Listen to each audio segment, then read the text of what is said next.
California. However, for 3 weeks, one group of ghost-hunting Brits have come to see just how haunted this modern-day hotel really is.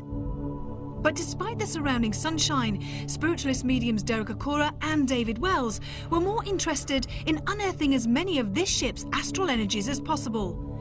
Now all aware that our biggest and boldest investigation lay ahead, Most Haunted was ready to step inside the Queen Mary.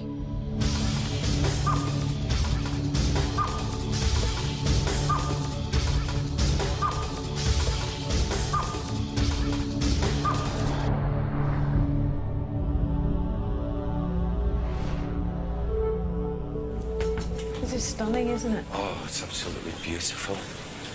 Absolutely.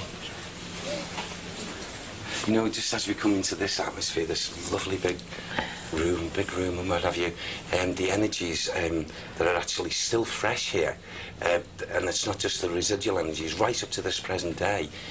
Time, maybe hours, I don't know. It's like as if what's left here, and we've walked in on it, is the energies of a lovely, lovely lady. An absolute beautiful, kindred-hearted lady. A lady that actually moves through these rooms with grace. And it's like as if she's, when she moves here, it's like she seems to be preoccupied. She's got something on her mind and she's moving to do something. And I feel her energy is thick and fast here. So she must have stayed in this suite, slept in this suite, and was accustomed to it. I feel a stately lady, a lady of, ooh. Can we, maybe we're going to get, could we move slightly, Yeah, and maybe sure. I'll get more as Yeah. we walk along into this here? room? Yes, Yeah. please. She did not lose her life in an easy way. She certainly didn't lose her life by murder or suicide. She, the reason why she comes back here is because she so enjoyed this suite. You know what I feel about her? Is if there was more than one occasion, it was like on a regular occasion, this lady would have this suite. Right. And she felt as if it belonged to her. And in her visitations, this way she spent many, many happy days, hours, and whatever, and that's what brings her back. Okay. What was her name? I got Lady before, I was just... Right. Okay, Sarah. Okay. Lady Sarah, come on, Sam. Lady Sarah, it begins with B. Come on, put it in my mind. I'm sorry, but I'm getting Lady Sarah, and the initial B begins the surname. Okay. This lady, can I just say, she's very gracious. She's a lovely soul. Yeah. She throws out lovely feelings. She's not here to hurt on, even alarm people. It's just here through the joy that she experienced many hours in this room, and she felt, you know, it was like her second home. That's the way I Lovely. feel Well, about that's her. nice. Nothing to Yeah. be scared in here then about No, this. no, she's so sweet. Brilliant. These first-class cabins were known to have attracted worldly and wealthy clientele, but with few passenger lists still in existence, we cannot state for certain if Lady Sarah B did treat this room as her second home. Derek's description of a graceful environment may not last long, as 3 levels below the promenade is B deck, home to the infamous room B340. The immediate feelings in here, it's like as if I want to turn my back to it, because this feeling's building with me in here. Right. The feeling of anger as well, great anger, uncontrollable anger.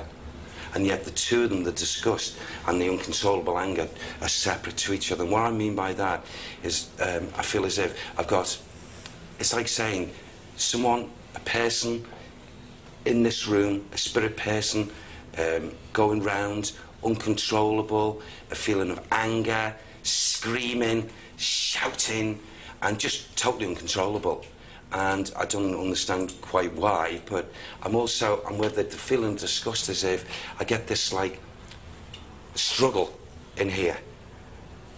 More than one struggle, but it's a struggles, and an overpowerment. And the overpowerment is male with female. And it's like as if he's beaten her and beaten her into like a submission, Do you think it's stronger over here as well in this particular room? Most definitely this area. Most definitely this area. So it's stronger over here? Yes. Okay. And this room really needs cleansing. It really does, spiritually cleansing. Did he work here or was he a passenger? I feel he was a passenger. Right. And he was a passenger of means. And he thought he could get away with doing this. Right. He was deranged in this room. You know, like a madman. Yeah.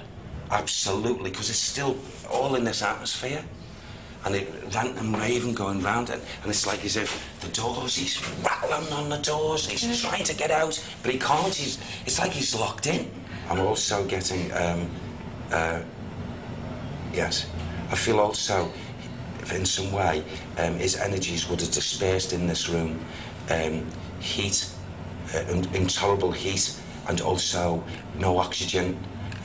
And it's like as if he was locked in a tomb or locked in the room so he couldn't get out.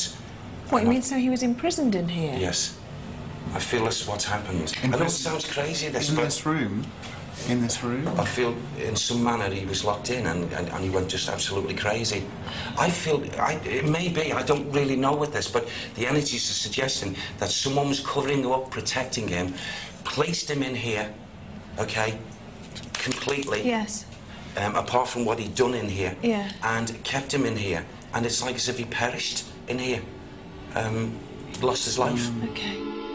Although the intense oppressive feeling that many feel in this area is actually nearer to the door, Derek had established that some sort of unease existed in here.